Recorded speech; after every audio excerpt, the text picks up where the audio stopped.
सबसे पहले तो यह हुआ कि धमकी लगा दी ईरान ने कि अगर जंग होगी तो फिर मुकम्मल जंग होगी। अगर आप किसी एक जगह पे लड़ाई करते हैं तो इसका मतलब यह है कि जंगबंदी की हर तरफ खिलाफ वर्जी। और फिर ईरान ने यह भी धमकी लगाई कि अगर लबनान के अंदर कत्लेआम को ना रोका गया तो हम आबना हुर्मुज के साथ साथ बंद कर देंगे बाब मंदब को भी, तो पूरे इलाके की तिजारत रुक जाती है इससे। लिहाजा डोनाल्ड ट्रंप ने फौरी तौर पे एक्शन लिया और डोनाल्ड ट्रंप ने बाद में ऐलान किया कि क्योंकि ईरान को इस पे बड़े तहफुजात थे तो मेरी नेतन्याहू से बात हुई है जिसमें मैंने उनसे दरखास्त की कि वो बैरूत लबनान पर कोई हमला ना करें। उन्होंने अपने फौजियों को वापस बुला लिया है और उनका शुक्रिया। इस तरह इसराइल उन पर फायरिंग रोकने पर इसराइल ने इत्तेफाक कर लिया है। देखते हैं सिलसिला कब तक चलता है, उम्मीद है कि यह हमेशा के लिए होगा। तो डोनाल्ड ट्रंप ने फौरी तौर पर जंगबंदी करवा दी। लेकिन एक्सियस मीडिया जो है उसने एक दावा कर दिया। उन्होंने दावा किया कि डोनाल्ड ट्रंप ने नेतन्याहू को डांटा है। अमेरिकी मीडिया ने कहा कि आज सुबह दोनों रहनुमाओं के दरमियान होने वाली टेलीफोनिक गुफ्तगू के दौरान ट्रंप ने लबनान में इसराइल की बढ़ती हुई फौजी कार्रवाइयों और ईरान के साथ अमन मुज़ाकरात को नुकसान पहुंचाने के खतरे पर इसराइली वजीर आजम बेंजामिन नेतन्याहू पर शदीद गुस्सा निकाला। दो अमेरिकी हुकाम इस गुफ्तगू से बाखबर थे और एक तीसरे जरिए ने यह बताया मीडिया को कि एक मौका पर ट्रंप ने नेतन्याहू को पागल कहा और उन पर नाशुक्रगुजारी का इल्जाम भी लगाया। नेतन्याहू के साथ डोनाल्ड ट्रंप की गुफ्तगू का खुलासा बयान करते हुए एक अमेरिकी ओहदेदार ने मीडिया को यह बताया कि ट्रंप ने कहा तुम बिल्कुल पागल हो चुके हो, अगर मैं ना होता तो तुम जेल में होते, मैं तुम्हारी जान बचा रहा हूं। अब हर कोई तुमसे नफरत करता है, इस सब की वजह से अब हर कोई इसराइल से नफरत करता है। जबकि इस गुफ्तगू से बाखबर एक दूसरे जरिए ने बताया कि ट्रंप शदीद तैश में थे और उन्होंने एक मौका पर नेतन्याहू पर चिल्लाते हुए कहा कि तुम आखिर कर क्या रहे हो। यह है नाज़रीन अंदर की खबर जो अमेरिकन मीडिया से आई है। इसके साथ एक खबर और भी है। नेतन्याहू ने बाद में अपनी फेस सेविंग के लिए यह कहा कि जनाब अगर हम पे हमला होगा तो हम हमला वापस करेंगे, और यह हमने बता दिया अमेरिका को कि हमने यह करना है। जबकि इसराइली जो वुज़रा है वो अब नेतन्याहू पे गर्म हो रहे हैं। इसराइल के वजीर खजाना ने नेतन्याहू को कहा कि जनाब या तो हम हैं या वो है, कोई दरमियानी रास्ता नहीं है, और फलस्तीनी रियासत के तसव्वुर को हम खत्म कर देंगे, दफन कर देंगे। कोई फलस्तीनी रियासत नहीं होगी, कोई हुदूद नहीं होगी, सारा हमारे कब्जे में रहेगा। तो इसराइली वजीर बनाए नेशनल सिक्योरिटी उसने जो कहा, उसने कहा जी कि वजीर आजम साहब आपने कहा था कि एक मजबूत वजीर आजम अमरीकी सदर को बताता है जब मुमकिन हो हां और जब जरूरी हो तो ना, यानी हम अमेरिका को हां भी कर सकते हैं ना भी कर सकते हैं। तो उसने कहा यह हमारा वक्त है कि हम अपने दोस्त सदर ट्रंप को ना बोलें। अब वक्त है वो करने का जो हिजबुल्लाह पर हमले करने के लिए जरूरी और लाजमी है। हमारे जंगजू यानी इन्होंने जंगबंदी के खिलाफ वोट दिया। इन्होंने कहा जी नहीं, नेतन्याहू को डोनाल्ड ट्रंप को ना बोलना चाहिए, और यही प्रेशर था नेतन्याहू पे। और वही हुआ कि डोनाल्ड ट्रंप ने फिर गुस्सा निकाला नेतन्याहू के ऊपर। एक बड़ी अजीबोगरीब चीज हुई नाज़रीन इसराइल में, यह मैं आपको जरूर बताना चाहूंगा। इसराइल की पार्लियामेंट के अंदर ना एक तकरीब हुई, और यह अपनी नौयत की अजीबोगरीब किस्म की तकरीब थी। और यह ज्यादातर ईसाई वफूद बुलाए गए, मुख्तलिफ ममालिक से इन लोगों का ताल्लुक था, और इन लोगों को कहा गया कि आप यहां पे आगे खड़े होकर अपने अपने दिल की बात करें। ये लोग आते थे, आंखें बंद करते थे और फिर अल्लाह से माफी मांगते थे। यही अपने मजहब के मुताबिक वो सारा करते थे। मैं आपको चंद लोगों की बात, एक जर्मन शहरी है, वो आया, उसने रोना शुरू कर दिया। उसने कहा ए मालिक मेहरबानी फरमा हमें उन तमाम कामों के लिए माफ कर दे जो हमने किए और जिनसे इसराइल की हमायत नहीं हुई। ये इसराइल ने अपनी पार्लियामेंट के अंदर ये प्रोग्राम करवा दिया। फिर एक कोरिया की खातून आई इसराइल में, इसी नदामत की तकरीब में जो कोरिया से खातून आई थी, उसने कहा कि ए बाप कोरिया की कौम को माफ कर दे जिसने इसराइल के खिलाफ बात की है या उसकी मुखालफत की है। फिर एक बरतानवी वफद आया, उसके साथ एक साहब मौजूद थे, उन्होंने कहा कि ए बाप चर्च को खामोश रहने और उसके नतीजे में जो कुछ हो रहा है इसमें शरीक जुर्म होने पर माफ कर दे। क्या तू हुकूमत और चर्च दोनों में हमारे रहनुमाओं के दिलों को हमारी कौम के लोगों के साथ दोबारा अपनी और अपने कलाम की ताजीम की तरफ मोड़ देगा, ताकि एक कौम के तौर पर हम एक बार फिर इसराइल और यहूदी लोगों के साथ हमायत में खड़े हो सके और उनके दोस्त बन सके। तो ये एक अजीबोगरीब किस्म की एक तकरीब थी। मैं हैरान हो रहा था कि वॉर की तरफ जाते हैं, कभी इस तरफ जाते हैं। थोड़ा सा पहले मैंने डोनाल्ड ट्रंप को देखा, जब वो बहुत इस्तराब में था तो उसके कंधे पे हाथ रख के बहुत सारे मजहबी किस्म के लोग खड़े हुए थे और वो अजीब किस्म के नारे लगा रहे थे। कोई मजहबी किस्म का उनका वो सारा रुझान था। अब ये उनके अकायद है, वो उसको वैसे कर सकते हैं, हर कोई आजाद है, लेकिन ये फ्रस्ट्रेशन बाज़ औक़ात जाहिर करता है उन लोगों की जिन्होंने दुनिया को जंग के अंदर फंसा दिया है। फिलहाल इसराइल के लिए वाकई डोनाल्ड ट्रंप की बात ठीक है कि नफरत में इजाफा हुआ है और इसराइल को नुकसान हो रहा है, क्योंकि यहां पे एक स्टेटमेंट आया है फ्रांस से। फ्रांस ने इसराइल पर एक पाबंदी लगा दी है। पेरिस में मुनक्कद हो रहा है एक दिफाई नौयत का शो, और ये बहुत बड़ी नुमाइश होती है जो पेरिस में होती है। वहां पे उन्होंने 15 से 18 जून को होने वाले प्रोग्राम में इसराइल की सरकारी शिरकत पर पाबंदी लगा दी है। इसराइली हुकूमत और वजारत दिफा के नुमाइंदों को इस नुमाइश में शिरकत करने या अपना कौमी पवेलियन लगाने की इजाजत नहीं होगी। यानी ममालिक आते हैं ना, पाकिस्तानी भी जाते हैं, बाकी दुनिया के ममालिक भी जाते हैं, अपने अपने दिफाई हथियार लेकर जाते हैं। वहां पेरिस के अंदर उस शो के अंदर वो दिखाते हैं कि हमारे कौन से हथियार हैं, कैसे हथियार हैं। तो इसराइल को अब इस बात की इजाजत नहीं दी जा रही। फ्रांस ने इसराइल पर पाबंदी लगा दी। अब एक तरफ गजा जो है उसके ऊपर मुकम्मल कंट्रोल इसराइल अपना पक्का कर रहा है। इन्हें अंदाजा भी नहीं है पाकिस्तान की एस्टेब्लिशमेंट को कि ये किस आग के साथ खेल रहे हैं। ना इन्हें तारीख का इदराक है, ना ये इन लोगों के बारे में जानते हैं, और ना इन्हें लोगों के शऊर का इस वक्त अंदाजा है। लोग किसी और तरह निकल गए, वो कुछ और सोच रहे हैं, जबकि ये बहुत पीछे रह गए, 40 साल 50 साल पीछे। ना इनसे अब बयानिया बन रहा है और ना चीजें इनके कंट्रोल में आ रही हैं। एक बहुत बड़ा फेलियर इनके सामने आकर खड़ा है और ये किसी और पर मलबा भी नहीं डाल सकते। यानी मलबा किस पे डालेंगे? मैं आपको बताने वाला हूं कि DGISPR की जो मुलाकात हुई आज से चंद दिन पहले सहाफियों के साथ, उसमें से मैंने आज कुछ खबरें निकाली।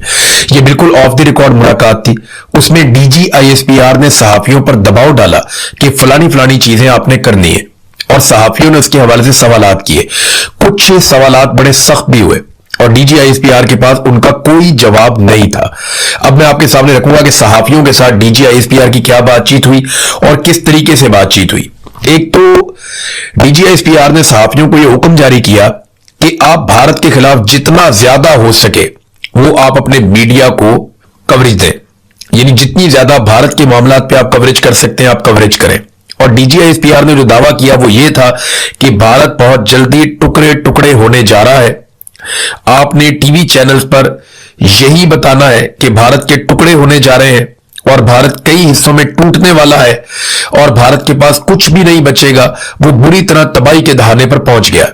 अब ये DGISPR ने मीडिया को जो ब्रीफिंग दी, जो बातचीत उनके साथ की, उसमें ज्यादा चीजें उन्होंने भारत के हवाले से की। और ये अभी ये जो वाकयात हुए ना क्वेटा में या बलूचिस्तान में जो वाकयात हुए, ये उन वाकयात से पहले की बात है कि DGISPR ने मीडिया के लोगों को बुलाया, प्रिंट मीडिया के, इलेक्ट्रॉनिक मीडिया के, जिनमें कुछ लोग सोशल मीडिया में भी काम करते हैं, और उन्हें कहा जनाब कि आप ये बयानिया बनाएं कि भारत के टोटे टोटे होने वाले हैं, बेड़ा गर्क होने वाला है भारत का। तो अब सहाफियों ने कुछ सवालात किए जिनके बिल्कुल उनके पास जवाब नहीं थे।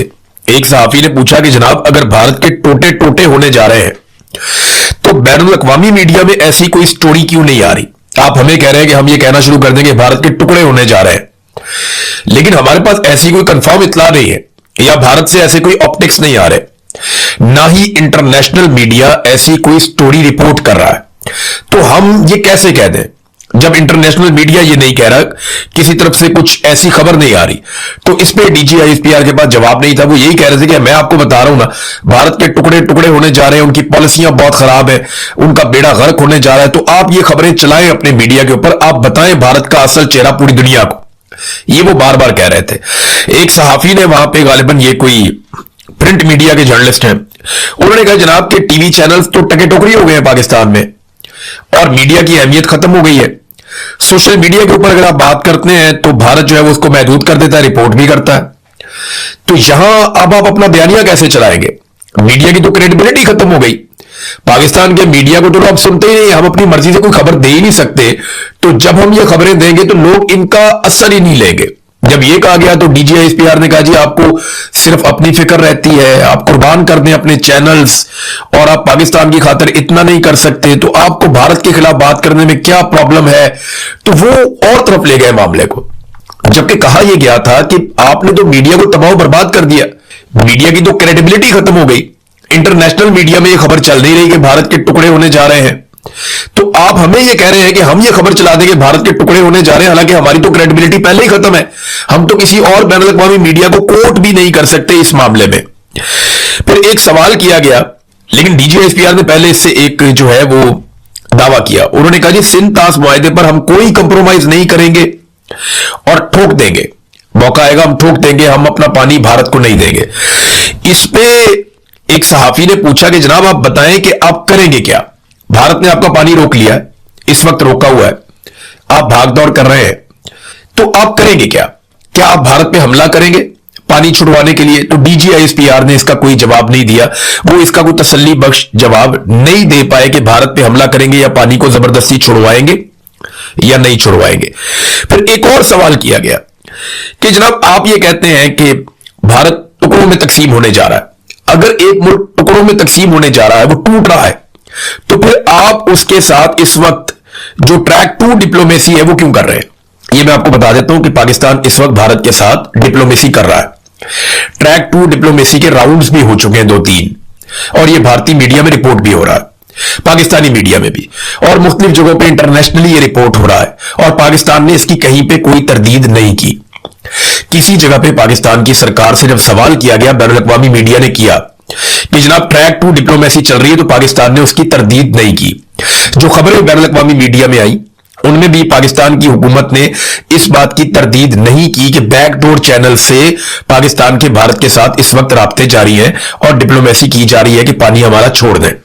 मैं इसके हक में होना चाहिए राब्ता, पानी अपना छुड़वाना चाहिए, लेकिन अगर एक मुल्क के टुकड़े होने जा रहे हैं और बहुत जल्दी वो मुल्क टूटने जा रहा है, तो ऐसे मुल्क जिसके टुकड़े होने जा रहे हैं उससे फिर आपको राब्ता करने का फायदा क्या? आप उसके साथ ट्रैक 2 डिप्लोमेसी क्यों करते हैं? तो DGISPR के पास इस सवाल का भी कोई जवाब नहीं था। फिर एक और सवाल पूछा गया, जनाब अगर तो भारत के टुकड़े होने जा रहे हैं तो वो दुनिया भर के ममालिक के साथ इतने बड़े बड़े मुआहदे कर रहा है, जापान के साथ, अमेरिका के साथ और यूरोप के साथ। अभी यूरोपीय यूनियन के पास गया, वहां पे बहुत बड़ा मुआहदा करके आया, जर्मनी के साथ उन्होंने किया। तो भारत दुनिया भर के साथ बड़े बड़े मुआहदे कर रहा है और बैनुल अक़वामी तमाम कॉन्फ्रेंसेस के अंदर वो शामिल हो रहा है। आप कह रहे हैं उसके टुकड़े होने जा रहे हैं, तो उन ममालिक को नहीं पता इसके बारे में? इसका भी DGISPR कोई तसल्ली बख्श जवाब नहीं दे पाए, लेकिन वो बजिद थे कि बस आप भारत के ऊपर चढ़ाई कर दें सारे मिलकर, और पाकिस्तानी मीडिया जो है वो भारत के खिलाफ खबरें चलाए जिनका सर पांव भी नहीं है। इसी तरह मीडिया की क्रेडिबिलिटी खत्म हो जाती है। आपने भारत की मीडिया को देखा, वो कैसी कैसी खबरें चला देता। उन्होंने तो कराची फतह कर लिया था, वो तो पता नहीं क्या कुछ कर गए थे जंग के दिनों में, तो उनकी क्रेडिबिलिटी कितनी फारे हुई। भारत के अंदर उनका मीडिया मजाक बनकर रह गया। उनके अपने सोशल मीडिया पे लोगों ने जोक्स बना दिए, मीम्स बना दिए। पाकिस्तान के अंदर भी कोई ऐसे नमूने थे, लेकिन शुक्र है वो कम थे, भारत में तो बहुत ज्यादा थे। तो फिर एक और सवाल किया गया, क्योंकि यहां पे ना DGISPR ने कहा जो कुछ कश्मीर में हो रहा है, ये मैं आजाद कश्मीर की बात कर रहा हूं, मकबूजा कश्मीर की नहीं कर रहा। DGISPR ने कहा कि जो कुछ कश्मीर में हो रहा है और जो कुछ बलूचिस्तान में हो रहा है, इसके पीछे भी भारत है और हमें यह पता है। तो इस पे सहाफियों ने यह सवाल किया कि अगर यह भारत करवा रहा है तो फिर आपने ज्वाइंट अवामी एक्शन कमेटी के लोगों से मुआहदे क्यों किए? और दूसरा यह भी कहा गया कि जैसे अंसार अब्बासी साहब ने एक स्टोरी भी की थी कि जनाब आपको सबूत मिल गए हैं, ऐसी कॉल्स आपको मिल गई, आपने बहुत सारा कुछ ऐसा ट्रेस कर लिया जिससे पता चल गया कि भारत मुलव्विस है ज्वाइंट अवामी एक्शन कमेटी के साथ। तो फिर वो सारा कुछ कहां है? आपने अभी तक क्या किया? वो कॉल्स किधर है जो आपने पकड़ी है? क्योंकि बयानिया तो वहां चल रहा है, आज भी आजाद कश्मीर के लोग इकट्ठे होकर हजारों की तादाद में सड़कों पे बैठे हुए धरने देकर, और ये वाहिद इलाका है हमारे पूरे पाकिस्तान में जिसकी खुराक बंद की हुई है। दुनिया में बहुत कम एरियाज ऐसे हैं, गजा एक ऐसा इलाका है जिसकी खुराक बंद है, और वहां पे खुराक और मेडिसिन नहीं जाने देते गजा में। वो इसराइल की एक पॉलिसी है, वो ये कहता है कि इनको इतना तंग करो कि ये यहां से नकल मकानी करने में मजबूर हो जाए, ये इलाका खाली कर दें और इसराइलियों के लिए ये एरिया बिल्कुल एक महफूज जगह बन जाए और ये खाली हो जाए। फिर वहां पे डोनाल्ड ट्रंप का बहुत बड़े बड़े जो है वो रिजॉर्ट्स बनाने का प्रोग्राम है, बहुत जबरदस्त किस्म के वो सैरगाहें वहां पे बनाना चाहता है, दुनिया की बेहतरीन वहां पे फैसिलिटीज लाके वो चाहता है कि अमीर तरीन लोग जो है वो अयाशी के लिए वहां पे गजा में जाया करें, और वो ये चाहता है कि जो गजा के लोग हैं उन्हें मुख्तलिफ ममालिक में बांट दिया जाए।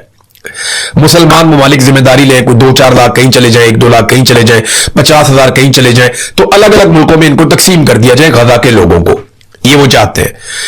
तो उसके लिए वो वहां पे दवाइयों को भी रोकते हैं और खुराक को भी रोकते हैं। अब कश्मीर के अंदर भी जो सड़कें कश्मीर में जा रही हैं उन पे अगर आप ट्रेवल करें, इस वक्त बहुत सारे मुसाफिर जो वहां से जाते हैं उन्होंने वीडियोस बनाकर हमें भेजी, कुछ वीडियोस को मैंने पब्लिक भी किया, सोशल मीडिया पे भी, अपने प्लेटफॉर्म पे भी मैंने आपको दिखाया कि वो ट्रकों को रोक दिया जाता है जो खुराक लेकर जा रहे हैं, जो गंदम लेकर जा रहे हैं, जो फ्लोर मिलों के अंदर जा रहे हैं कि जनाब यहां पे अब आटा पीसेंगे लोगों को मिलेगा। तो लोगों के लिए बड़ी प्रॉब्लम्स हैं। बच्चे स्कूल नहीं जा रहे, काम धंधा सारा बंद है वहां पे, सड़कें बंद है वहां पे, लोग बार बार एहतजाज करने के लिए निकलते हैं और कई जगह पे जो उम्मीदवार वोट मांगने आए उनको फेंटी लगाई है अवाम ने। अभी मैं एक विजुअल देख रहा था, उसमें पीपल्स पार्टी का एक कैंडिडेट वोट मांगने के लिए आया, खवातीन ने और बच्चों ने मार मार के भगाया। तो खवातीन आगे से पत्थर मार रही हैं, बच्चे आगे से डंडे मार रहे हैं कि भाग जाओ यहां से, खबरदार यहां पे आए वोट मांगने के लिए, हमारी लाशों के ऊपर तुम वोट मांगने के लिए आ गए हो। तो कश्मीरियों के साथ जो कुछ भी हो रहा है वो एक वीडियो है 35 मिनट की रावला कोर्ट की, वो सारे विजुअल इकट्ठे करके उन्होंने जोड़ दिए। वो 35 मिनट की आप वीडियो देख लेना, आज मैंने उसके कुछ मनाजिर देखे हैं तो आपका दिल दहल जाएगा। जिस तरीके से रावला कोर्ट के अंदर लोगों को मारा गया है ना, ऐसा तो दुश्मन मुल्क के अंदर नहीं किया जाता। सिक्योरिटी फोर्सेस ने ना मस्जिद का लिहाज किया, ना अस्पताल का लिहाज किया, ना किसी और जगह का लिहाज किया, हर जगह पे शहरियों को निशाना बनाया, बहुत मारा लोगों को, बेशुमार लोग जख्मी भी हुए, अस्पतालों के अंदर जख्मियों को भी मारा गया, आके डंडों के साथ मारा।